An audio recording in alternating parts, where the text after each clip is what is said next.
3월의 차가운 바람이 영웅공원 장례식장 앞마당을 휩쓸고 지나간다. 하얀 국화꽃으로 장식된 김정숙 향년 63세의 영정 앞에는 예상보다 많은 조문객들이 몰려있다. 엄마, 이렇게 많은 분들이 와주실 줄 몰랐네요. 장남 김민준 38이 아내 수진 35의 손을 꼭 잡으며 중얼거린다. 둘째 딸 김소영 35은 검은 상복을 입고 영정 옆에 서서 조문객들을 맞이하고 있다. 막내 아들 김준호 30는 입구에서 방명록을 받으며 정중히 인사한다. 정숙이 언니, 정말 좋은 분이셨어요. 하늘에서 편히 쉬시길. 동네 아주머니들의 익숙한 인사가 이어진다. 김정숙의 생전 모습 그대로 평범한 전업주부의 장례식처럼 보였다. 그런데 오후 이 시경, 분위기가 묘하게 달라지기 시작한다. 먼저 나타난 건 50대 중반으로 보이는 단정한 정장 차림의 남성이었다. 그는 영정 앞에서 깊이 절을 올리며 눈물을 흘렸다. 서은 선배님, 그동안 정말 고생 많으셨습니다. 그의 속삭임을 들은 김민준이 고개를 갸웃거린다. 이어서 20대로 보이는 젊은 여성이 커다란 화환을 들고 나타났다.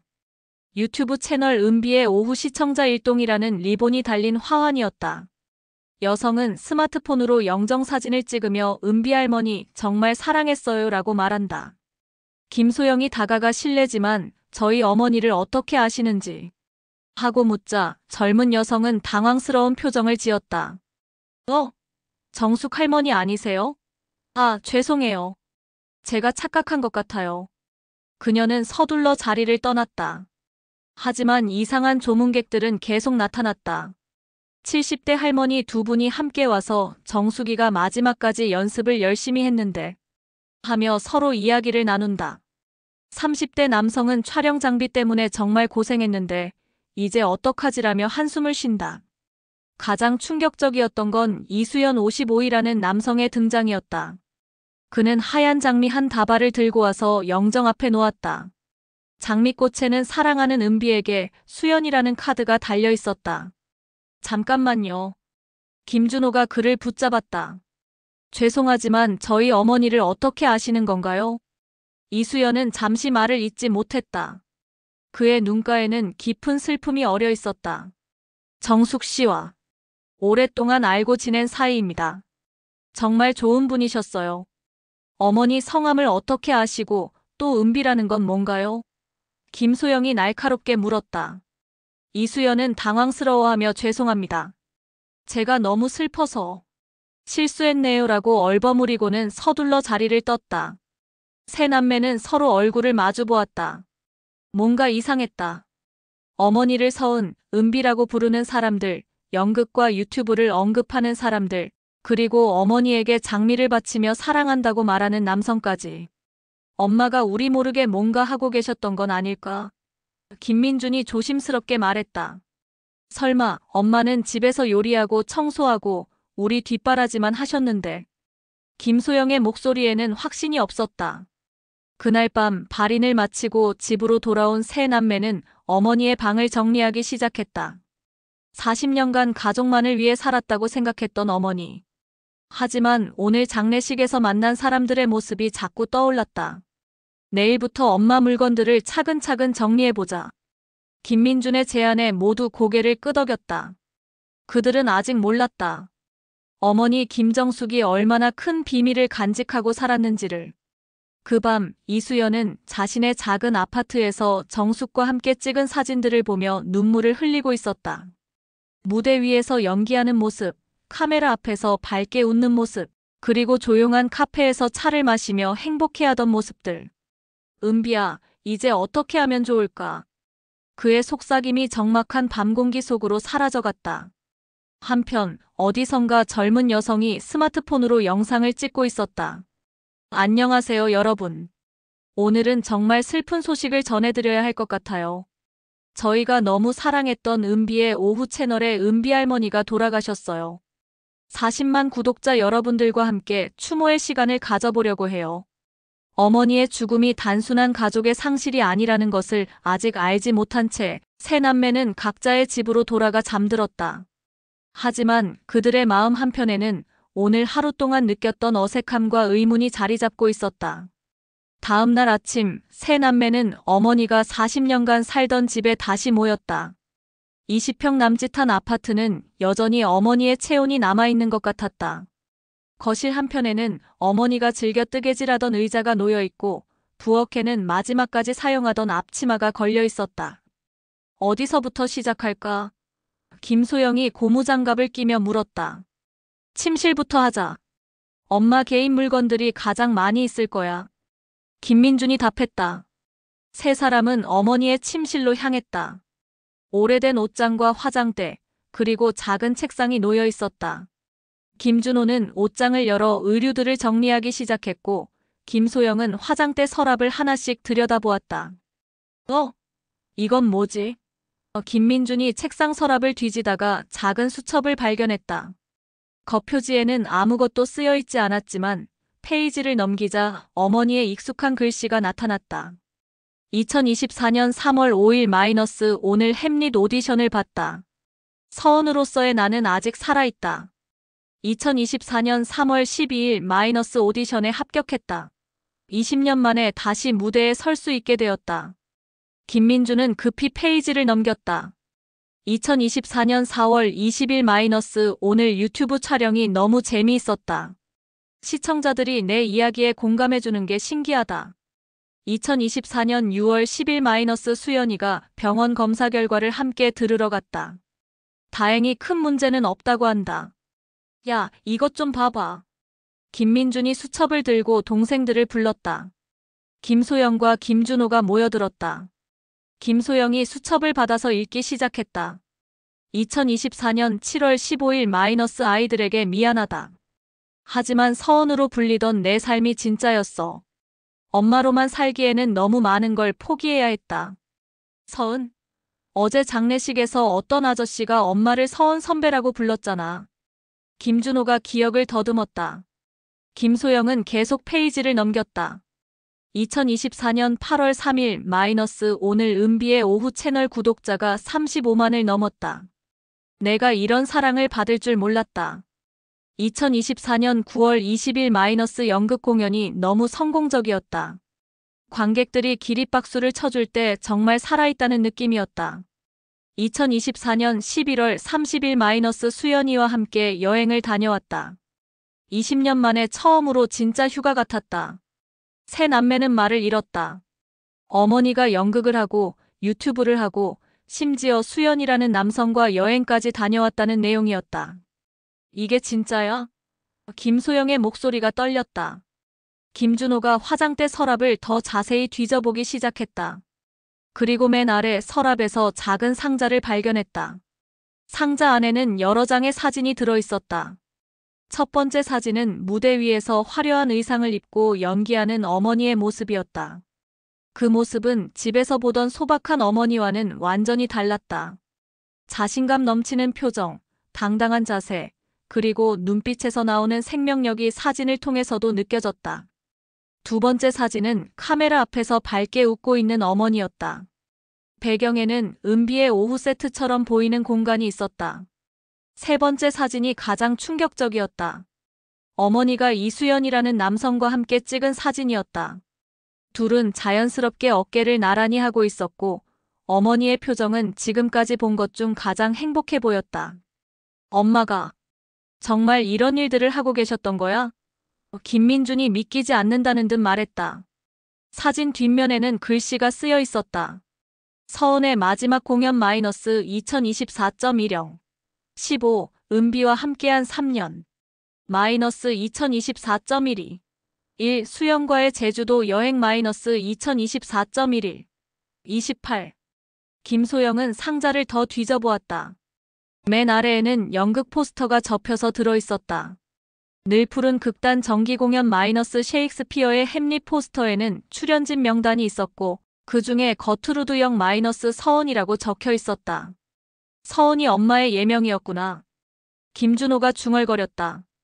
그때 김민준이 책상 서랍에서 또 다른 것을 발견했다. 작은 메모지였다. 어머니의 글씨로 이렇게 적혀 있었다. 아이들아, 미안해. 엄마도 김정숙이 아닌 다른 이름으로 불리고 싶을 때가 있었어. 서은으로 은비로 불릴 때의 나는 정말 살아있었어.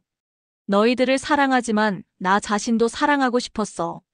메모지를 읽은 김소영이 울음을 터뜨렸다. 엄마가 왜 이런 말을? 우리가 뭘 잘못했길래?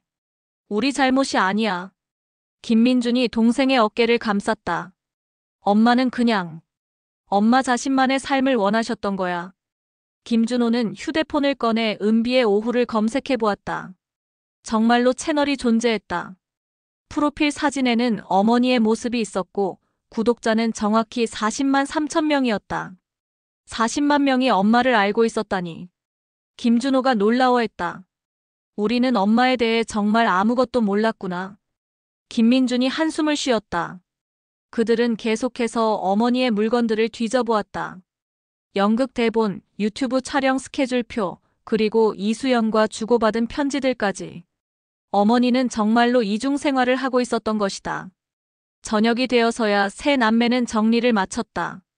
거실 테이블 위에는 어머니의 숨겨진 삶을 보여주는 증거들이 쌓여 있었다. 이제 뭘 해야 할까? 김소영이 물었다. 일단 이수연이라는 사람을 만나봐야겠어. 그리고 엄마가 활동했던 극단도 찾아가 보고. 김민준이 말했다. 유튜브 채널도 자세히 봐야겠어. 엄마가 거기서 뭘 하셨는지. 김준호가 덧붙였다. 그날 밤 세 남매는 각자 집으로 돌아갔지만 잠을 이루기 어려웠다. 40년간 알고 지낸 어머니가 실제로는 완전히 다른 사람이었다는 사실이 받아들여지지 않았다. 김민주는 침대에 누워 천장을 바라보며 생각했다. 엄마는 언제부터 이런 생활을 하신 거지? 우리가 몰랐던 시간들 동안 엄마는 얼마나 외로우셨을까? 김소영은 어머니와 이수연의 사진을 들여다보며 복잡한 감정에 휩싸였다. 엄마에게 우리 모르는 연인이 있었다니. 아빠가 돌아가신 후 10년 동안 혼자 사신다고 생각했는데. 김준호는 휴대폰으로 은비의 오후 채널의 영상들을 하나씩 보기 시작했다. 어머니가 카메라 앞에서 보여주는 모습은 정말로 집에서 보던 모습과 달랐다. 더 생기 있고 더 자신감 넘치고 더 행복해 보였다. 어머니 김정숙은 죽었지만 서은과 은비는 아직 살아있었다. 그리고 세 남매는 이제 그 사실을 받아들여야 했다. 다음 날 오전, 김준호는 형과 누나에게 급하게 전화를 걸었다. 형, 누나, 빨리 와봐요. 엄마 유튜브 채널 봤는데. 이거 정말 대박이에요. 1시간 후 세 남매는 다시 어머니 집에 모였다. 김준호는 노트북을 켜고 은비의 오후 채널을 띄웠다. 보세요. 구독자 40만 3천 명, 총 영상 개수 347개. 첫 번째 영상이 3년 전에 올라왔어요. 첫 영상의 제목은 안녕하세요, 은비입니다 였다. 김준호가 재생 버튼을 눌렀다. 화면에는 어머니가 나타났다. 하지만 그 모습은 집에서 보던 어머니와는 완전히 달랐다. 단정하게 화장을 하고 예쁜 블라우스를 입었으며 무엇보다 표정이 밝고 자신감이 넘쳤다. 안녕하세요 여러분. 저는 은비라고 해요. 60세가 되어서 처음으로 유튜브를 시작하게 되었네요. 사실 이 나이에 이런 걸 한다는 게 쑥스럽지만 제가 살아온 이야기들을 여러분과 나누고 싶어서요. 김소영이 화면을 보며 눈물을 흘렸다. 저게 정말 우리 엄마야? 영상은 계속 이어졌다. 저는 젊은 시절 연극 배우를 꿈꿨어요. 하지만 결혼하고 아이들을 낳으면서 그 꿈을 포기해야 했죠. 그런데 3년 전 우연히 작은 극단의 모집 공고를 보게 되었어요. 그때 제 마음이 다시 뛰기 시작했어요. 김민준이 중얼거렸다. 3년 전. 그때 엄마가 갑자기 요가를 시작한다고 하셨었지. 매일 저녁 7시부터 9시까지 요가 간다고 하셨는데. 김소영이 기억을 더듬었다. 영상에서 어머니는 계속 이야기했다.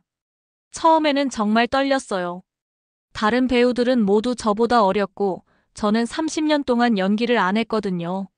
하지만 첫 연습 때 대사를 하는 순간 제가 정말 놓치고 있었던 것이 무엇인지 깨달았어요. 김준호가 다른 영상들을 클릭해보기 시작했다. 일상의 소소한 행복, 60대에 시작하는 새로운 도전, 연극 무대에서 느끼는 감정들, 혼자만의 시간이 주는 위안 등 다양한 주제의 영상들이 있었다. 이 영상 봐요. 김준호가 연극 무대에서 느끼는 감정들이라는 영상을 재생했다. 어머니가 작은 소극장에서 연기하는 모습이 나왔다. 늘 푸른 극단이라는 간판이 보였다. 어머니는 무대 위에서 완전히 다른 사람이 되어 있었다. 당당하고 표현력이 풍부하고 진짜 배우 같았다. 엄마가 저렇게 연기를 잘하셨다니. 김소영이 놀라워했다. 영상에서 어머니는 인터뷰를 하고 있었다. 30년 만에 다시 무대에 섰는데 제가 그동안 얼마나 목말라 있었는지 느꼈어요. 관객들이 제 연기에 웃고 울고 감동받는 모습을 보면서 정말 살아있다는 느낌을 받았어요. 김민준이 댓글창을 열어보았다. 수백 개의 댓글이 달려 있었다. 은비 할머니 연기 정말 최고예요. 60세에 새로운 도전하시는 모습이 너무 멋져요. 저도 나이 들어서 포기했던 꿈을 다시 시작해볼 용기가 생겼어요. 은비님 보면서 우리 엄마도 생각나요. 사람들이 엄마를 정말 좋아했구나. 김준호가 말했다. 김소영이 다른 영상을 클릭했다. 시낭송 마이너스 윤동주의 서시라는 제목의 영상이었다. 화면에 어머니가 차분한 목소리로 시를 낭송하고 있었다. 죽는 날까지 하늘을 우러러 한 점 부끄럼이 없기를. 어머니의 목소리는 깊고 감동적이었다. 엄마가 시 낭송을 이렇게 잘하셨다니. 우리는 정말 몰랐구나. 김민준이 한숨을 쉬었다. 그들은 계속해서 영상들을 봤다. 어머니가 요리하는 영상, 독서에 대해 이야기하는 영상, 그리고 노년의 사랑에 대해 조심스럽게 언급하는 영상도 있었다. 노년의 사랑이라는 것이라는 제목의 영상에서 어머니는 이렇게 말했다. 60세가 넘어서도 사랑은 가능해요. 젊을 때의 열정적인 사랑과는 다르지만 더 깊고 따뜻한 사랑이 있어요. 서로를 이해하고 지지해주고 함께 늙어가는 것. 그것도 아름다운 사랑이라고 생각해요. 김소영이 영상을 멈췄다. 이수연이라는 사람 얘기하는 거겠지? 그런 것 같아. 김민준이 답했다. 김준호가 채널의 커뮤니티 탭을 클릭했다. 거기에는 어머니가 시청자들과 나눈 소통의 흔적들이 있었다. 오늘 연극 공연 끝나고 많은 분들이 축하해 주셨어요. 정말 감사합니다. 요즘 건강이 좀 안 좋아서 영상 업로드가 늦어지고 있어요.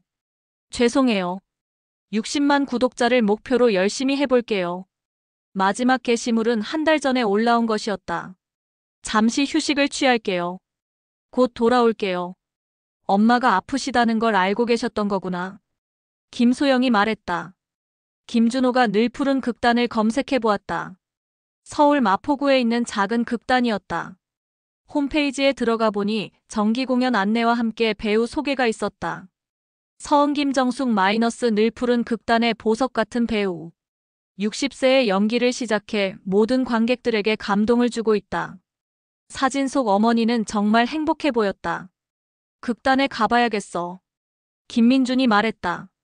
그 전에 이수연이라는 사람을 먼저 만나볼까? 김소영이 제안했다. 김준호가 어머니의 휴대폰을 들여다보았다.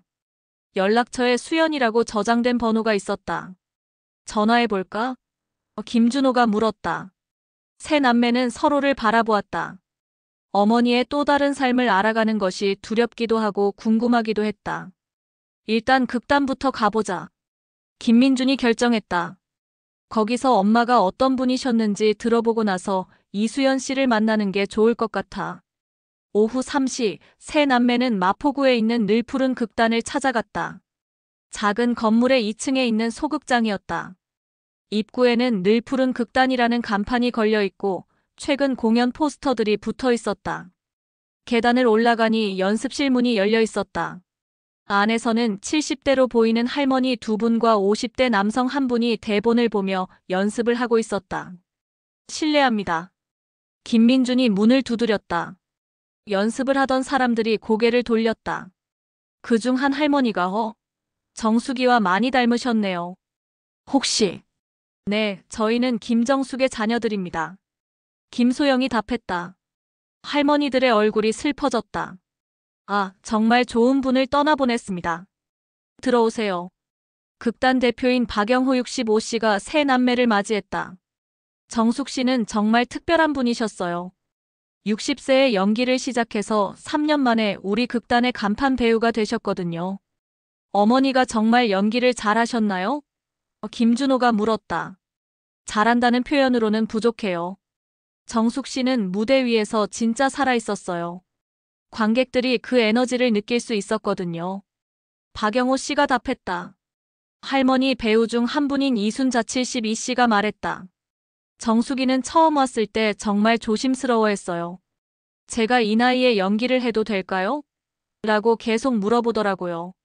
하지만 첫 연습 때부터 우리 모두가 알았어요. 이 사람은 진짜 배우라는 걸. 또 다른 할머니 배우인 김옥순 74씨가 덧붙였다. 정숙이가 없으면 우리 공연이 안 될 정도였어요. 관객들도 정숙이를 보러 오는 경우가 많았거든요. 김소영이 물었다. 그런데 어머니가 왜 저희에게는 연극 이야기를 안 하셨을까요? 박영호 씨가 잠시 망설이다가 답했다. 정숙 씨가 그런 말씀을 하신 적이 있어요. 아이들은 저를 엄마로만 봐요. 하지만 저는 김정숙이기도 하고 서은이기도 하거든요. 아이들에게는 엄마로서의 모습만 보여주고 싶어요라고요. 새 남매는 말을 잃었다. 이순자 씨가 조심스럽게 말했다. 그런데 혹시 이수연 씨는 만나보셨나요? 아직 안 만나봤는데 그분은 어떤 분인가요? 김민준이 물었다. 김옥순 씨가 답했다. 정말 좋은 분이에요. 정숙이를 많이 아끼고 도와주셨어요. 연습 때마다 데리러 오시고 공연 때도 항상 와서 응원해 주시고. 그리고 이순자 씨가 망설이다가 말했다. 정숙이가 많이 행복해 하셨어요. 이수연 씨와 함께 있을 때. 새 남매는 복잡한 감정에 휩싸였다. 어머니가 자신들 모르게 이렇게 충실하고 행복한 삶을 살고 있었다는 사실이 놀라우면서도 섭섭했다. 저희가 어머니에 대해 정말 아무것도 몰랐네요. 김소영이 말했다. 박영호 씨가 말했다. 정숙 씨는 두 개의 삶을 살고 계셨어요. 가족을 위한 삶과 자신을 위한 삶. 둘 다 소중하게 여기셨죠. 그날 저녁 새 남매는 극단에서 나와 조용한 카페에 앉았다. 엄마가 정말 대단한 분이셨구나. 김준호가 말했다. 우리는 엄마를 너무 1차원적으로만 봤던 것 같아. 김민준이 답했다. 김소영이 말했다. 이제 이수연 씨를 만나봐야겠어. 어머니의 또 다른 면을 알 수 있을 것 같아. 그들은 어머니가 단순히 희생적인 엄마가 아니라 자신만의 꿈과 사랑을 가진 한 명의 여성이었다는 것을 조금씩 받아들이기 시작했다. 일주일 후 새 남매는 법무법인 사무실에 모였다. 어머니가 남긴 유언장을 공개하는 날이었다. 어머니는 생전에 공증 유언장을 작성해 두었다고 했는데 변호사는 모든 상속인이 모인 후에 공개하겠다고 했다. 김정숙님의 상속인 여러분께서 모두 오셨네요. 변호사 이종민 45이 말했다. 유언장을 공개하기 전에 말씀드리지만 고인께서는 매우 명확하고 구체적인 의사를 남기셨습니다. 김민준이 불안한 마음으로 물었다. 그게 무슨 뜻인가요? 직접 들어보시면 아실 겁니다. 변호사는 봉인된 유언장을 꺼냈다. 유언장을 펼치자 어머니의 친필로 쓰인 글이 나타났다. 변호사가 읽기 시작했다. 나 김정숙은 정신이 온전한 상태에서 다음과 같이 유언한다. 첫째, 현재 거주하고 있는 아파트 시가 3억 원 상당는 장남 김민준에게 상속한다. 둘째, 예금 통장에 현금 2억 원 중 1억 원은 막내 아들 김준호에게 상속한다. 셋째, 나머지 현금 1억 원과 적금, 보험금, 기타 모든 금융자산 총 1억 5천만 원 상당은 이수연에게 상속한다. 넷째, 개인 소장품 중 귀금속과 골동품은 딸 김소영에게 상속한다. 다섯째, 나의 연극 관련 물품, 유튜브 채널 은비의 오후, 그리고 그로 인한 모든 수익은 이수연이 관리하되 수익의 일부는 늘 푸른 극단에 기부하기를 바란다. 변호사가 읽는 동안 새 남매의 얼굴은 점점 굳어졌다. 특히 이수연이라는 이름이 나올 때마다 그들의 표정은 어두워졌다. 변호사는 계속해서 읽었다. 이수연은 지난 3년간 나의 진정한 동반자였다. 그는 나의 꿈을 지지해 주었고 외로웠던 나에게 따뜻한 사랑을 주었다. 나의 자녀들에게는 미안하지만 이수연 역시 나의 가족이다. 자녀들에게 너희들을 사랑하지만 나도 김정숙이기 전에 하나의 인간이었다. 이 결정을 이해해주기 바란다. 2024년 10월 30일. 김정숙. 유언장 낭독이 끝나자 사무실은 정적에 휩싸였다. 김소영이 가장 먼저 반응했다. 이게 무슨 소리예요? 어머니 재산의 절반을 낯선 사람에게 준다고요? 고인의 명확한 의사입니다. 변호사가 침착하게 답했다. 김민준이 화를 내며 말했다. 이 유언장에 문제가 있는 것 아닌가요? 어머니가 정신이 온전하지 않은 상태에서 쓰신 거 아닌가요? 유언장은 공증을 받았고 고인께서는 정신적으로 매우 온전한 상태였습니다. 공증인도 그렇게 확인했고요. 김준호가 떨리는 목소리로 물었다. 그럼 이 이수연이라는 사람은 누구인가요? 우리는 이런 사람 모르는데요. 변호사가 서류를 뒤져보며 답했다. 이수연 씨는 고인과 3년간 동거하신 분으로 기록되어 있습니다. 동거? 김소영이 소리쳤다. 그게 무슨 말이에요? 법적으로는 사실혼 관계에 해당한다고 볼 수 있습니다. 세 남매는 충격에 빠졌다. 어머니가 누군가와 사실혼 관계에 있었다는 것도 처음 듣는 이야기였다. 김민준이 분노를 억누르며 말했다. 이 상속의 이의를 제기하겠습니다. 법적으로 다툴 수 있는 방법이 있을 텐데요. 물론 이의 제기는 가능합니다. 하지만 유언장이 법적으로 유효하고 고인의 의사가 명확하므로 승소 가능성은 높지 않습니다. 그때 사무실 문이 열리며 이수연 55이 들어왔다. 그는 장례식 때보다 더 수척해 보였다. 죄송합니다. 늦었습니다. 이수연이 조심스럽게 말했다. 김소영이 그를 노려보며 말했다. 당신이 이수연이라는 사람인가요? 네, 맞습니다. 김민준이 냉정하게 물었다. 우리 어머니와 어떤 관계셨는지 설명해 주실 수 있나요? 이수연은 잠시 망설이다가 답했다. 정숙 씨와는 3년 전에 늘 푸른 극단에서 처음 만났습니다. 저도 그곳에서 연기를 배우고 있었거든요. 그래서 어떤 관계가 된 건가요? 김준호가 날카롭게 물었다. 처음에는 연극 동료였습니다. 하지만 시간이 지나면서 서로에게 특별한 감정을 갖게 되었어요. 김소영이 비웃으며 말했다. 특별한 감정이라니요. 우리 어머니 재산을 노린 거 아닌가요? 이수연의 얼굴이 상처받은 표정으로 변했다. 그런 게 아닙니다. 저는 정숙 씨를 진심으로 사랑했어요. 사랑? 김민준이 화를 내며 말했다. 그럼 왜 우리에게는 말을 안 하셨던 건가요? 왜 숨기고 지내셨던 건가요? 이수연이 조용히 답했다. 정숙 씨가 원하셨어요. 아직 자녀들에게 말할 시간이 아니라고 하시면서. 변호사가 개입했다. 일단 유언장의 내용은 전달드렸으니 각자 검토해 보시고 추후에 연락 주시기 바랍니다. 회의가 끝나고 밖으로 나온 세 남매는 이수연을 붙잡았다. 잠깐만요. 김민준이 그를 불렀다. 우리 이야기할 게 있어요. 근처 카페에서 네 사람은 마주 앉았다. 분위기는 살벌했다. 김소영이 먼저 입을 열었다. 솔직히 말해요. 당신이 우리 어머니에게서 뭘 얻으려고 접근한 건가요? 이수연이 한숨을 쉬며 답했다. 저는 아무것도 바란 적이 없어요. 정숙 씨와의 관계도 자연스럽게 시작된 거였고요. 자연스럽게? 김준호가 의심스러워했다. 어떻게 자연스럽게 60대 여성과 연인 관계가 된다는 건가요? 이수연이 차분하게 설명했다. 저도 5년 전에 아내를 잃었어요. 그 후 혼자 지내면서 우울증에 시달렸죠. 그러다가 늘 푸른 극단에 들어가게 되었고 거기서 정숙 씨를 만났어요. 그는 계속해서 말했다. 정숙 씨도 혼자 계셨잖아요. 남편분이 돌아가신 후 10년 동안. 우리는 서로의 외로움을 이해했어요. 김민준이 의심스러운 눈빛으로 물었다. 그래서 언제부터 연인 관계가 된 건가요? 1년 정도 친구로 지내다가 자연스럽게 그렇게 되었어요. 정숙 씨도 오랫동안 혼자 계시면서 외로우셨거든요. 김소영이 화를 내며 말했다. 그럼 왜 우리에게 소개 안 하셨어요? 당당한 관계라면 숨길 이유가 없잖아요. 이수연이 슬픈 표정으로 답했다. 정숙 씨가 자녀들 반응을 걱정하셨어요. 아이들이 아직 받아들이기 어려울 것 같다고 하시면서. 그럼 어머니와 함께 살기도 하셨던 건가요? 김준호가 물었다.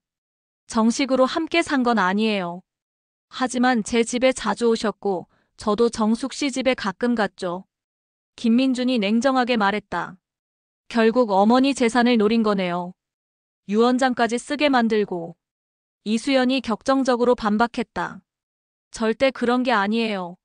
저는 유언장 내용도 몰랐어요. 정숙 씨가 돌아가시고 나서야 변호사를 통해 알게 된 거라고요. 그럼 왜 어머니가 당신에게 그렇게 많은 재산을 남기셨을까요? 김소영이 물었다. 이수연이 잠시 침묵하다가 조심스럽게 말했다. 정숙 씨는 저에게 이런 말씀을 하신 적이 있어요. 수연아, 너는 나를 김정숙으로 봐주는 유일한 사람이야. 나를 엄마나 할머니가 아닌 하나의 여자로 봐주잖아. 새 남매는 말을 잃었다. 이수연이 계속해서 말했다. 정숙 씨는 평생 누군가의 엄마, 누군가의 아내로만 살아오셨어요. 하지만 저는 그분을 서은으로, 은비로, 그리고 김정숙으로 사랑했어요. 김소영이 눈물을 참으며 말했다. 그래도 우리는 어머니의 자녀예요. 40년 동안 함께 살아온 가족이고요. 저도 그걸 알아요. 그래서 더 조심스러웠던 거예요. 이수연이 답했다. 김민준이 단호하게 말했다. 죄송하지만 우리는 이 상속을 받아들일 수 없어요. 법적으로 다투겠습니다. 이수연이 슬픈 미소를 지으며 말했다. 그러세요. 저도 이해해요. 하지만 한 가지만 알아주세요. 저는 정숙 씨를 진심으로 사랑했고 그분도 저를 사랑하셨어요. 그날 밤 세 남매는 각자 집에서 복잡한 심정으로 밤을 보냈다. 어머니가 남긴 유언장의 내용도 충격적이었지만 이수연이라는 남성과의 관계는 더욱 받아들이기 어려웠다. 김민주는 변호사와 상담을 위해 인터넷을 검색했고 김소영은 어머니의 방에서 이수연과 함께 찍은 사진들을 다시 들여다보았다. 김준호는 은비의 오후 채널에서 어머니가 사랑에 대해 이야기하는 영상을 반복해서 봤다. 어머니 김정숙은 단순한 희생적인 엄마가 아니었다. 그녀는 자신만의 사랑과 꿈을 가진 한 명의 여성이었다. 그리고 그 사실을 받아들이는 것이 세 남매에게는 가장 어려운 일이었다. 유언장 공개 후 일주일이 지났다. 세 남매는 변호사 사무실에서 이의제기 상담을 받고 나온 참이었다. 결과는 좋지 않았다. 유언장이 법적으로 완벽하다고 하네. 김민준이 한숨을 쉬며 말했다. 김소영이 화를 내며 말했다. 40년 동안 우리를 키우시느라 고생하신 엄마가 마지막에 낯선 남자에게 재산의 절반을 넘겨준다니. 이게 말이 돼? 변호사 말로는 이의제기에도 승소 확률이 20%도 안 된다고 하던데. 김준호가 실망스러워했다. 그들은 어머니가 자주 가던 카페에 앉아 있었다. 평소 어머니가 앉던 자리에 앉아서 복잡한 심정을 정리하려고 했다. 엄마가 정말 우리를 배신하신 거야? 김소영이 눈물을 흘리며 말했다. 그때 카페 문이 열리며 이수연이 들어왔다. 그는 새 남매를 보자 잠시 망설이다가 다가왔다. 안녕하세요. 이수연이 조심스럽게 인사했다. 김민준이 차갑게 반응했다. 뭘 원하세요? 이야기할 게 있어서 왔어요. 잠시 시간 내주실 수 있을까요? 김소영이 비웃으며 말했다. 또 무슨 말씀을 하실 건가요? 우리 어머니가 당신을 얼마나 사랑했는지 자랑하시려고요? 이수연이 상처받은 표정을 지었다. 그런 게 아니에요. 사실 상속건에 대해서 말씀드리고 싶어서. 상속? 김준호가 관심을 보였다. 이수연이 의자에 앉으며 말했다. 저는 정숙 씨의 유산을 받을 생각이 없어요. 새 남매가 놀란 표정으로 그를 바라봤다. 무슨 뜻이에요? 김민준이 물었다. 정숙 씨가 제게 남겨주신 재산. 모두 포기할 생각이에요. 김소영이 의심스러워했다. 갑자기 왜요? 무슨 속셈이 있는 거 아닌가요? 이수연이 슬픈 미소를 지으며 답했다. 여러분들이 이렇게 힘들어하시는 걸 보니 정숙 씨도 천국에서 편하지 않으실 것 같아서요. 김준호가 믿기지 않는다는 듯 말했다. 정말이에요?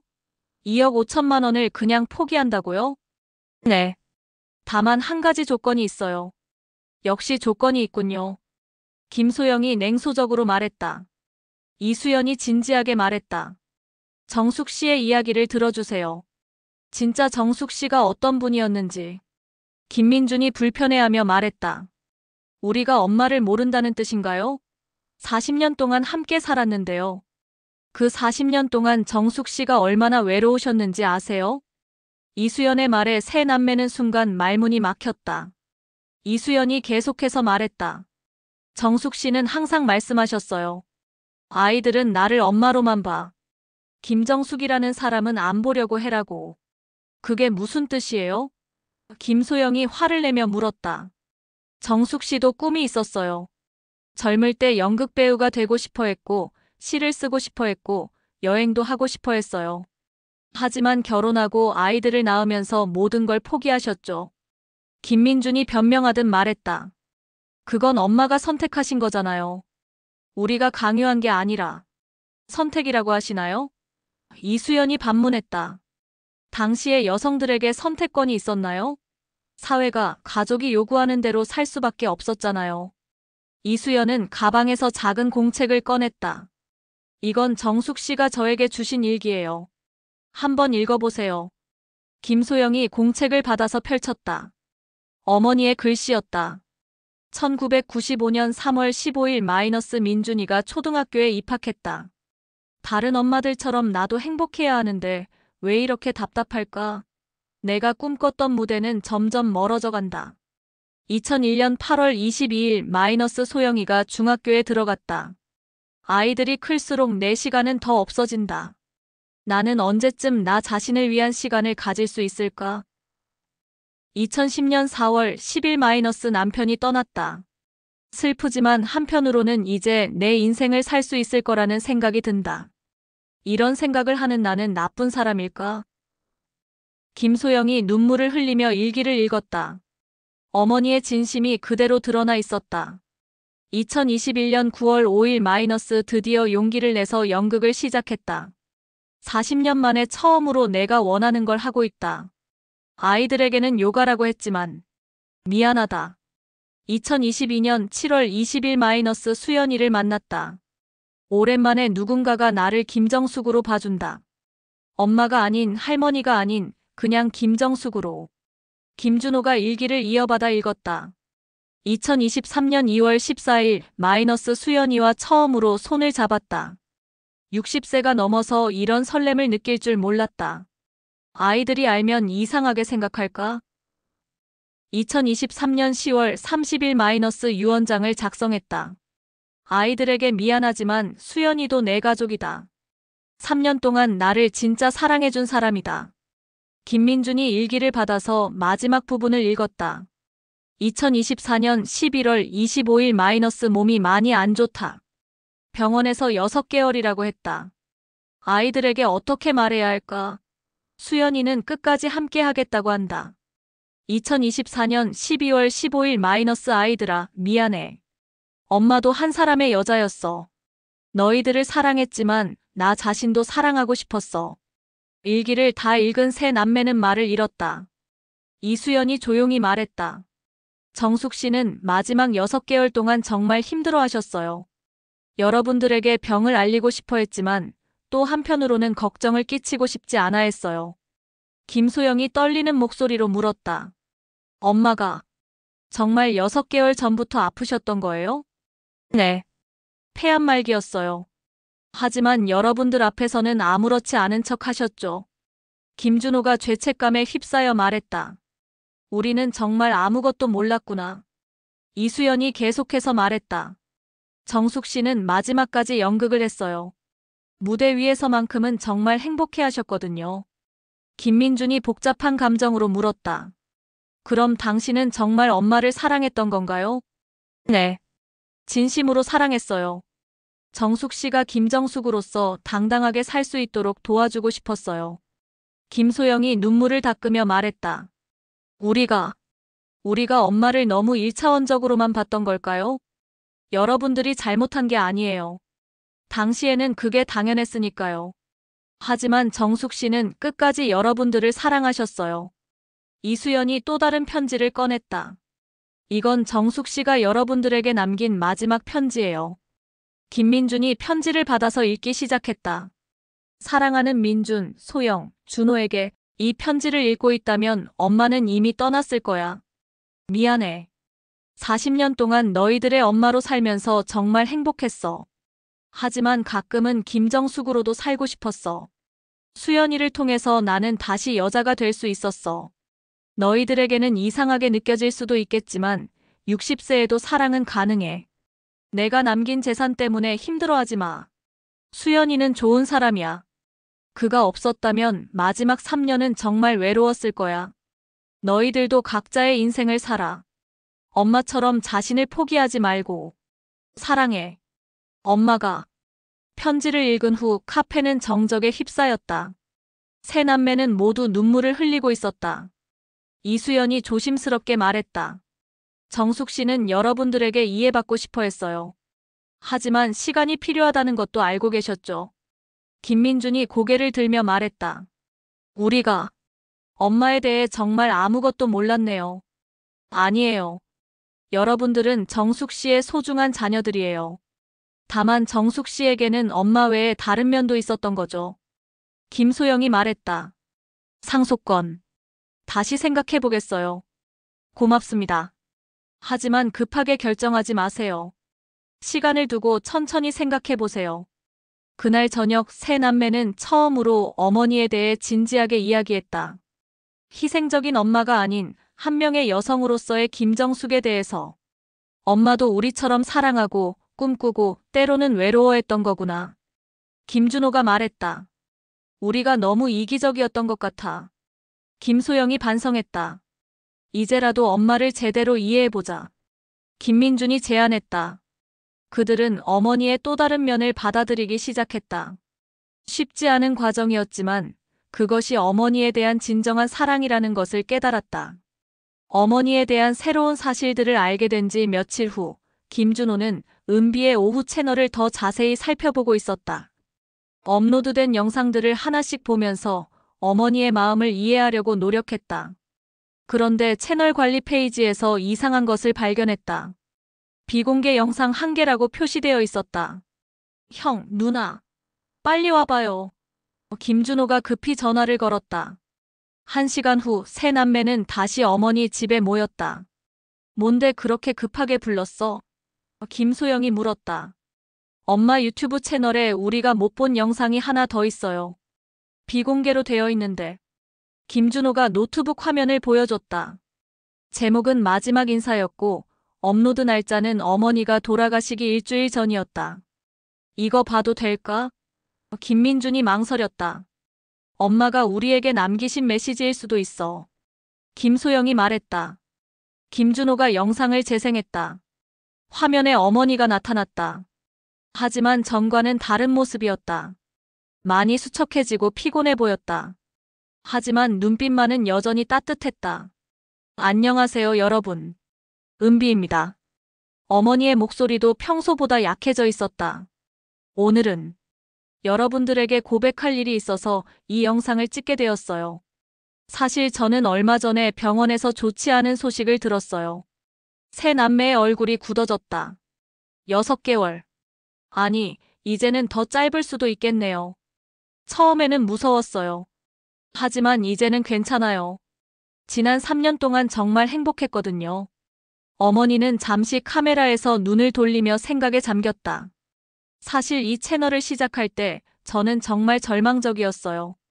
남편이 떠나고 10년 동안 혼자 살면서 제가 누구인지 잊어버린 것 같았어요. 아이들에게는 엄마였고 세상에는 그냥 아무도 아닌 60대 여성이었죠. 김소영이 눈물을 흘리기 시작했다. 그런데 연극을 다시 시작하고 이 채널을 만들면서 저는 다시 살아났어요. 40만 명의 구독자 여러분들이 제게 새로운 삶을 주셨어요. 화면에서 어머니가 미소를 지었다. 그리고 수연이를 만났어요.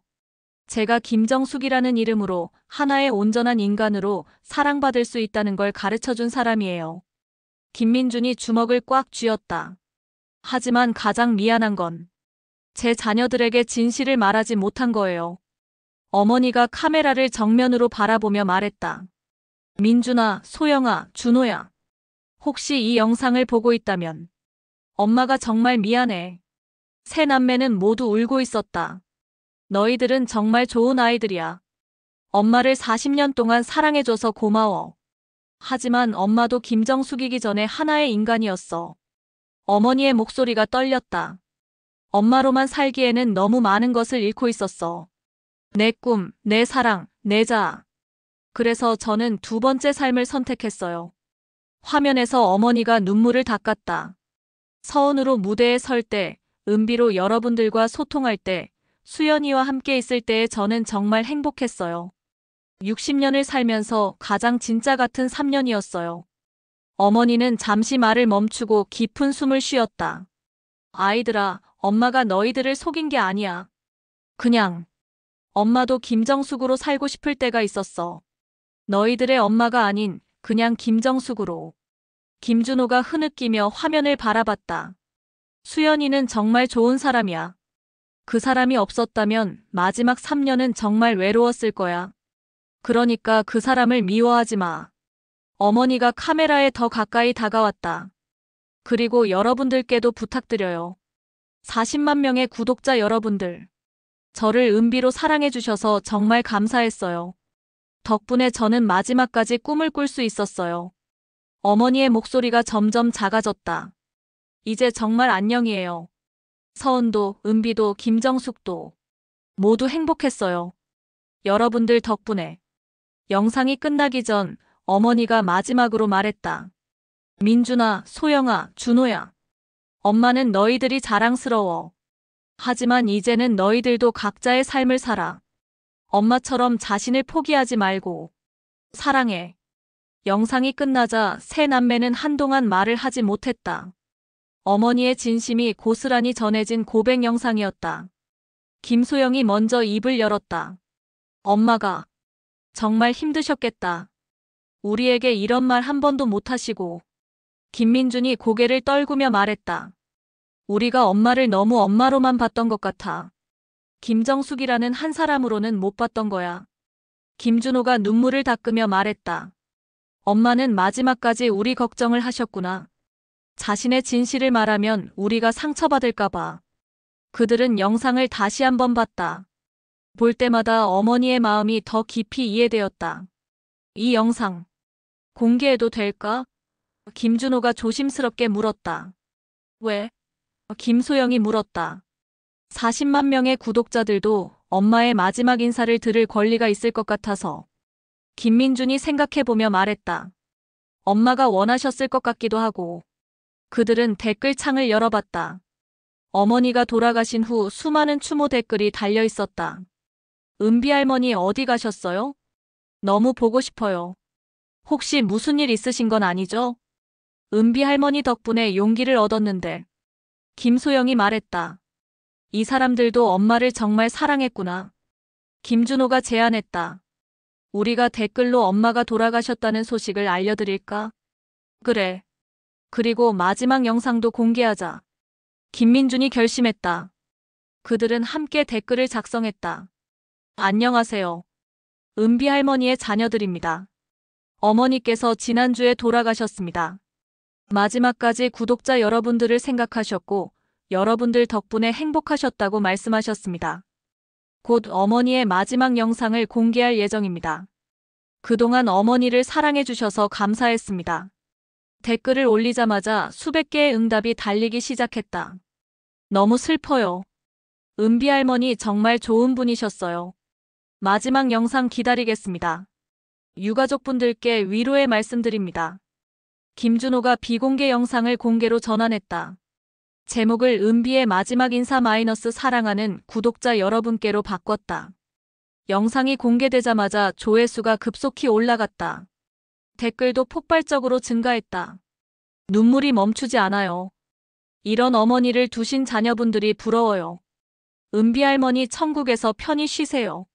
60세에 새로운 도전을 하신 모습이 너무 멋있었어요. 세 남매는 댓글들을 읽으며 어머니가 얼마나 많은 사람들에게 영감을 주었는지 실감했다.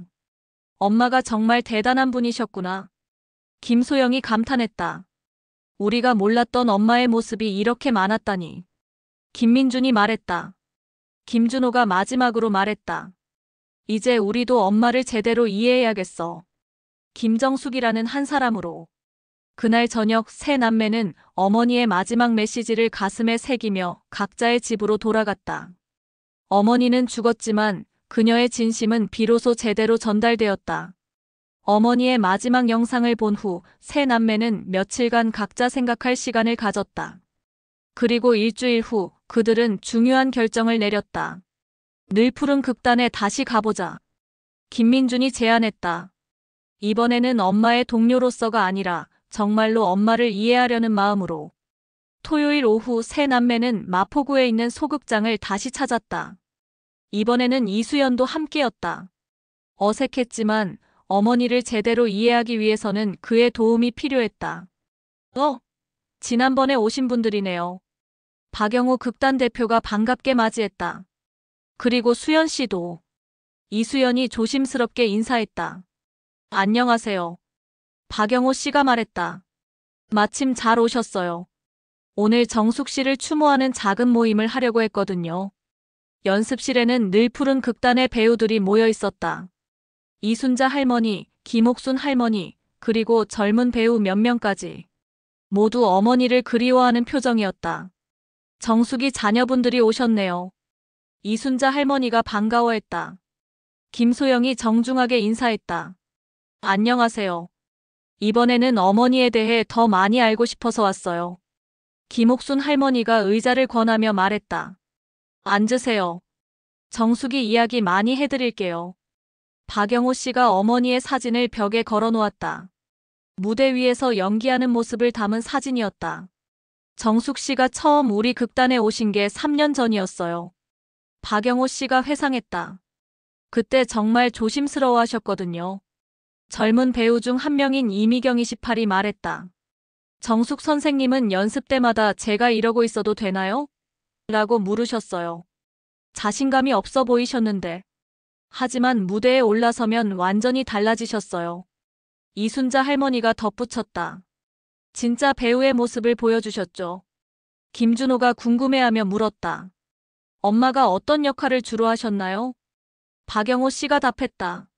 주로 어머니 역할이나 할머니 역할을 하셨는데 정말 자연스러우셨어요. 실제 경험이 있으시니까. 김민준이 씁쓸하게 웃으며 말했다. 엄마는 평생 엄마 역할만 하셨으니까요. 이수연이 조심스럽게 말했다. 하지만 정숙 씨는 무대에서만큼은 정말 자유로우셨어요. 집에서는 볼 수 없는 표정을 짓고 목소리도 달랐고. 김옥순 할머니가 웃으며 말했다. 정숙이가 처음으로 젊은 여성 역할을 했을 때는 정말 깜짝 놀랐어요. 60세가 넘었는데 20대처럼 연기하더라고요. 젊은 여성 역할요? 김소영이 놀라워했다. 이미경이 설명했다. 작년에 한 실험적인 작품에서 시간을 넘나드는 여성 역할을 하셨어요. 20대부터 60대까지의 한 여성의 일생을 혼자서 연기하셨는데 박영호 씨가 감탄하며 말했다. 그때 정숙 씨가 20대 부분을 연기할 때 정말 20대로 보였어요. 목소리, 몸짓, 표정 모든 게 달라지더라고요. 이순자 할머니가 말했다. 그 공연 끝나고 정숙이가 그런 말을 했어요. 내가 잃어버린 20대를 다시 찾은 것 같다고. 세 남매는 어머니의 또 다른 모습을 상상하며 놀라워했다. 그 공연 영상 있나요? 김준호가 물었다. 박영호 씨가 노트북을 꺼내며 말했다. 네, 있어요. 보여드릴게요. 화면에 어머니가 나타났다. 하지만 그 모습은 지금까지 본 것과 완전히 달랐다. 정말로 20대 여성처럼 보였다. 목소리도 맑고 경쾌했고 몸짓도 젊고 활기찼다. 저게 정말 우리 엄마야? 김소영이 믿기지 않아 했다. 영상에서 어머니는 첫사랑에 대해 이야기하고 있었다. 처음 사랑했을 때의 그 설렘. 지금도 기억해요. 가슴이 두근거리고 하루 종일 그 사람 생각만 하고. 김민준이 중얼거렸다. 엄마도 저런 시절이 있었구나. 영상은 계속 이어졌다. 어머니가 30대 역할을 할 때는 야망 있는 직장 여성으로, 40대 역할을 할 때는 고민 많은 중년 여성으로, 50대 역할을 할 때는 지혜로운 어머니로 변신했다. 마지막 60대 부분에서 어머니는 이렇게 말했다. 이제야 알겠어요. 나는 엄마이기도 하고 아내이기도 했지만 무엇보다 김정숙이라는 한 사람이었어요. 그 사실을 받아들이는데 60년이 걸렸네요. 영상이 끝나자 세 남매는 모두 눈물을 흘리고 있었다. 이수연이 조용히 말했다. 이 공연이 정숙 씨에게는 정말 특별했어요.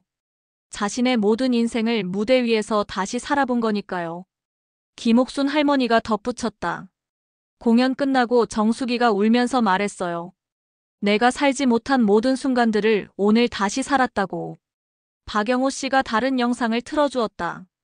어머니가 다른 배우들과 함께 연습하는 모습이었다.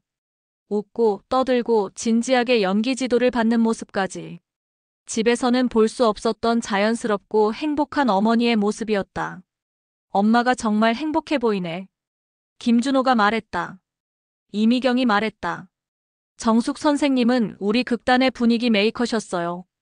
연습이 힘들 때마다 격려해 주시고 후배들 챙겨주시고 그리고 정말 열심히 하셨어요. 이순자 할머니가 말했다. 대사 외우는 것도 젊은 사람들보다 빨랐고 연출 지시도 금방 이해하시고. 김소영이 물었다. 그럼 엄마가 극단에서 인기가 많으셨나요? 박영호 씨가 웃으며 답했다. 정숙 씨를 보러 오는 단골 관객들이 있을 정도였어요. 서은 씨 나오는 공연 언제 해요? 라고 묻는 분들이 많았거든요. 이수연이 말했다. 정숙 씨는 무대에서 정말 빛이 났어요. 연기할 때의 표정, 목소리, 모든 게 살아있었거든요. 세 남매는 어머니가 얼마나 많은 사람들에게 사랑받았는지 실감했다. 우리는 정말 아무것도 몰랐구나. 김민준이 한숨을 쉬었다. 박영호 씨가 말했다. 정숙 씨는 항상 여러분들을 자랑스러워하셨어요. 우리 아이들은 정말 착해요. 엄마 뒷바라지 하느라 고생이 많아요라고 하시면서. 김옥순 할머니가 덧붙였다. 그런데 가끔은 아쉬워하시기도 했어요. 아이들이 저를 너무 엄마로만 봐서 김정숙으로는 안 봐주는 것 같아라고. 김소영이 죄책감을 느끼며 말했다. 우리가 엄마를 너무 1차원적으로만 봤나 봐. 이수연이 위로하듯 말했다. 그게 당연한 거였어요. 당시에는 그게 정상적인 가족관계였으니까. 이순자 할머니가 말했다. 하지만 정숙이는 마지막까지 여러분들을 걱정하셨어요. 아이들한테 어떻게 말해야 할지 모르겠다고 하시면서. 박영호 씨가 제안했다. 혹시 정숙 씨가 마지막으로 연습했던 작품을 보여드릴까요? 완성하지는 못했지만. 네, 보여주세요. 김준호가 답했다. 박영호 씨가 또 다른 영상을 틀었다. 어머니가 혼자서 독백하는 장면이었다. 사랑하는 가족들에게. 나는 평생 너희들의 엄마였어. 하지만 이제는 고백할게. 나도 한 사람의 여자였어. 사랑하고 꿈꾸고 때로는 실수도 하는 평범한 사람이었어. 이것은 어머니가 자신의 이야기를 바탕으로 쓴 독백 작품이었다. 너희들을 사랑했지만 가끔은 숨이 막혔어. 엄마라는 역할만 하고 살기에는 내 안에 너무 많은 김정숙이 있었거든. 영상 속 어머니는 카메라를 정면으로 바라보며 말했다. 이제는 이해해줘. 엄마도 사람이었다는 걸. 완벽하지 않았고 때로는 이기적이기도 했던 그냥 사람이었다는 걸. 영상이 끝나자 모든 사람들이 숙연해졌다. 김민준이 떨리는 목소리로 말했다. 이게 엄마가 우리에게 하고 싶었던 말이었구나. 이수연이 고개를 끄덕이며 말했다. 정숙 씨는 이 작품을 완성해서 여러분들에게 보여주고 싶어 했어요. 하지만 시간이 부족했죠. 김소영이 물었다. 이 작품, 우리가 완성할 수 있을까요? 박영호 씨가 놀라며 물었다. 정말이세요? 김준호가 말했다. 엄마의 마지막 작품이니까. 우리가 도와서라도 완성하면 어떨까요? 이순자 할머니가 감동하며 말했다. 정숙이가 정말 좋아하실 거예요. 그날 저녁 세 남매는 극단 사람들과 함께 어머니의 마지막 작품을 어떻게 완성할지 의논했다. 어머니가 쓴 대본, 연출 노트, 그리고 미완성된 영상들을 종합해서 하나의 작품으로 만들기로 했다. 제목은 뭘로 할까요? 이미경이 물었다. 김소영이 제안했다. 엄마의 또 다른 이름은 어떨까요? 모든 사람들이 고개를 끄덕였다. 정숙 씨가 정말 좋아하셨을 제목이네요. 이수연이 말했다.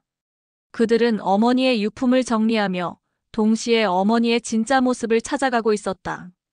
김정숙은 단순한 희생적인 엄마가 아니라 서원이기도 하고 은비이기도 한 복합적인 인간이었다.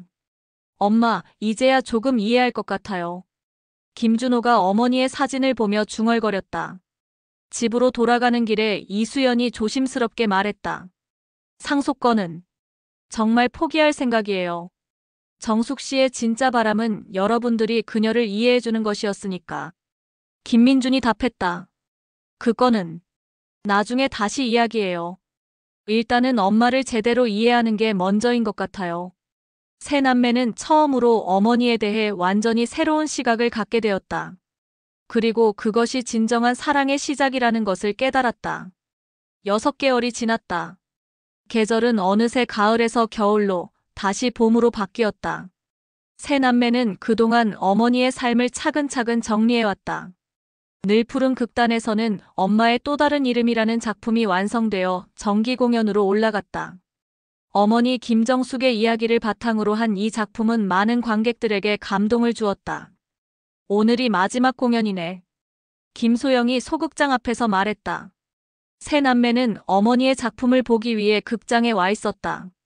지난 6개월 동안 그들은 이 작품을 완성하는데 직접 참여했다. 어머니의 일기, 영상, 그리고 주변 사람들의 증언을 종합해서 하나의 완성된 이야기로 만들어냈다. 관객석이 만석이네. 김준호가 놀라워했다. 정숙 씨의 팬들이 많이 왔어요. 이수연이 말했다. 그는 지난 6개월 동안 세 남매와 많이 가까워졌다. 처음의 어색함은 사라지고 이제는 어머니를 그리워하는 같은 마음을 가진 가족이 되어 있었다. 공연이 시작되었다. 무대 위에는 이순자 할머니가 김정숙 역할로 나타났다. 안녕하세요. 저는 김정숙입니다. 63년을 살면서 저는 여러 개의 이름을 가지고 있었어요. 조명이 바뀌면서 무대가 분할되었다. 한쪽에는 집안일을 하는 김정숙, 다른 한쪽에는 무대에서 연기하는 서은, 그리고 중앙에는 유튜브를 촬영하는 은비가 동시에 나타났다. 이 세 사람이 모두 저예요. 하나만으로는 완전한 저가 될 수 없었어요. 관객석에서 세 남매는 어머니의 이야기가 무대 위에서 펼쳐지는 것을 지켜봤다. 처음에는 울컥했지만 이제는 편안한 마음으로 볼 수 있었다. 무대에서는 어머니의 일생이 재현되고 있었다. 젊은 시절의 꿈, 결혼과 육아, 남편의 죽음, 그리고 60세에 시작한 새로운 도전까지. 나는 40년 동안 엄마였어요. 하지만 마지막 3년은 진짜 김정숙이었어요.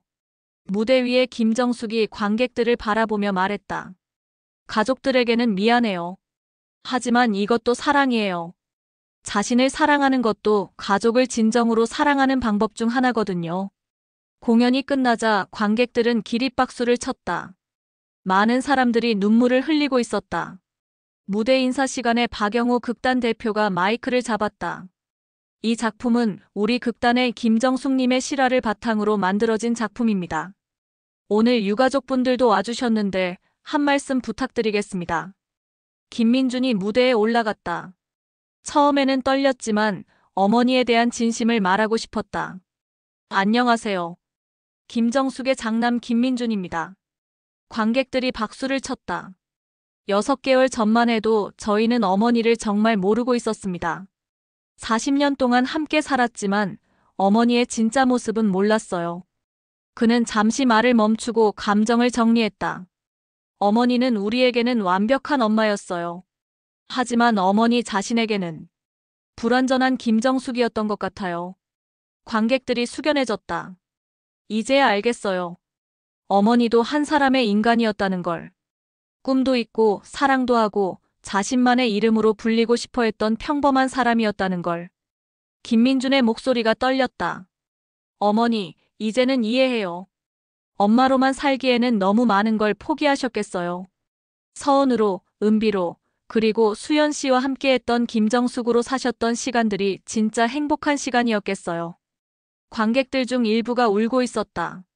앞으로 저희는 어머니를 김정숙으로 기억하겠습니다. 우리의 엄마이기도 하지만 자신만의 삶을 살았던 한 사람의 여성으로. 박수가 터져나왔다. 김민준이 무대에서 내려오자 김소영과 김준호가 그를 안아주었다. 공연이 끝나고 모든 사람들이 로비에 모였다. 관객들, 배우들, 그리고 세 남매까지. 어머니를 그리워하는 마음으로 하나가 된 자리였다. 정숙 씨가 보셨다면 정말 기뻐하셨을 거예요. 이순자 할머니가 말했다. 이수연이 세 남매에게 다가와 말했다. 정숙 씨의 이야기가 이렇게 많은 사람들에게 전해져서 다행이에요. 김소영이 말했다. 수연 씨도 정말 고생 많으셨어요. 엄마 이야기 정리하는데 많이 도와주셔서. 저야말로 고맙죠. 정숙 씨의 기억을 여러분들과 함께 나눌 수 있어서. 김준호가 제안했다. 이제 진짜로 엄마 이야기를 책으로 만들어 볼까요? 더 많은 사람들이 볼 수 있게. 좋은 생각이야. 김민준이 동의했다. 마이너스. 1년 후. 서점가에 엄마의 또 다른 이름이라는 책이 출간되었다. 부제는 김정숙, 서은, 은비 한 여성의 세 가지 삶이었다. 책 출간 기념회가 작은 서점에서 열렸다. 세 남매는 함께 참석했고 이수연과 늘 푸른 극단 사람들도 와주었다. 이 책은 저희 어머니의 이야기이지만 동시에 모든 어머니들의 이야기이기도 해요. 김소영이 독자들 앞에서 말했다. 어머니들도 각자의 이름을 가지고 있어요. 엄마이기 전에 한 사람의 인간이었고 자신만의 꿈과 사랑을 가지고 있었죠. 책에는 어머니의 일기, 유튜브 영상 스크립트, 연극 대본, 그리고 세 남매의 회상이 담겨 있었다. 무엇보다 어머니의 마지막 영상과 편지 내용이 그대로 실려 있어 많은 독자들에게 감동을 주었다. 어머니는 완벽한 엄마가 아니었어요. 하지만 그것이 더 인간적이고 아름다웠던 것 같아요. 김준호가 말했다. 독자들 중 한 명이 질문했다. 상속 문제는 어떻게 해결하셨나요? 김민준이 답했다. 이수연 씨는 결국 상속을 포기하셨어요. 하지만 저희가 설득해서 어머니의 유튜브 채널 수익은 함께 관리하기로 했어요. 그리고 그 수익의 일부는 늘 푸른 극단에 기부하고 있어요. 어머니가 원하셨던 대로요. 김소영이 덧붙였다. 행사가 끝나고 네 사람은 조용한 카페에 앉았다. 어머니가 자주 가던 그 카페였다. 정숙 씨가 보시면 뭐라고 하실까요? 이수연이 물었다. 김준호가 웃으며 답했다. 아마 얘들아, 너무 호들갑 떨지 말라고 하실 것 같아요. 모든 사람들이 웃었다. 김소영이 말했다. 그래도 엄마는 기뻐하실 거예요. 자신의 이야기가 이렇게 많은 사람들에게 전해져서. 그리고 저희가 엄마를 진짜로 이해하게 된 걸 가장 기뻐하실 것 같아요. 김민준이 말했다. 이수연이 가방에서 작은 상자를 꺼냈다. 이건 정숙 씨가 마지막에 저에게 주신 거예요. 여러분들에게 전해달라고 하셨어요. 상자 안에는 작은 목걸이가 들어있었다. 그리고 쪽지가 하나 있었다. 아이들아, 이 목걸이는 내가 20살 때 처음 무대에 섰을 때 끼고 나간 거야. 그때의 꿈과 열정이 담겨 있어. 이제 너희들이 각자의 무대에서 빛날 차례야. 엄마처럼 자신을 포기하지 말고 너희들만의 이름으로 당당하게 살아가렴. 사랑해. 엄마가. 새 남매는 목걸이를 돌아가며 만져보았다. 어머니의 온기가 아직 남아있는 것 같았다. 엄마, 감사해요. 김소영이 중얼거렸다. 해가 저물어가는 카페에서 네 사람은 어머니의 추억을 나누며 시간을 보냈다. 김정숙은 죽었지만 서은과 은비, 그리고 한 여성으로서의 김정숙은 영원히 살아있을 것이었다. 그리고 세 남매는 이제 알고 있었다. 사랑한다는 것은 상대방을 자신이 원하는 모습으로 만드는 것이 아니라 그 사람의 진짜 모습을 받아들이는 것이라는 걸. 책 엄마의 또 다른 이름은 베스트셀러가 되었고 많은 가족들이 서로를 새롭게 바라보는 계기가 되었다. 특히 중년 여성들에게는 자신만의 삶을 살아도 된다는 용기를 주었다. 1년 후 은비의 오후 채널은 세 남매가 공동으로 운영하며 어머니의 정신을 이어가고 있다. 채널 소개에는 이렇게 쓰여 있다. 이 채널은 김정숙, 서은, 은비를 기리며 모든 어머니들이 자신만의 이름으로 불릴 권리가 있다는 믿음으로 운영됩니다. 어머니 김정숙의 이야기는 끝났지만 그녀가 남긴 메시지는 계속해서 많은 사람들의 마음에 울림을 주고 있었다.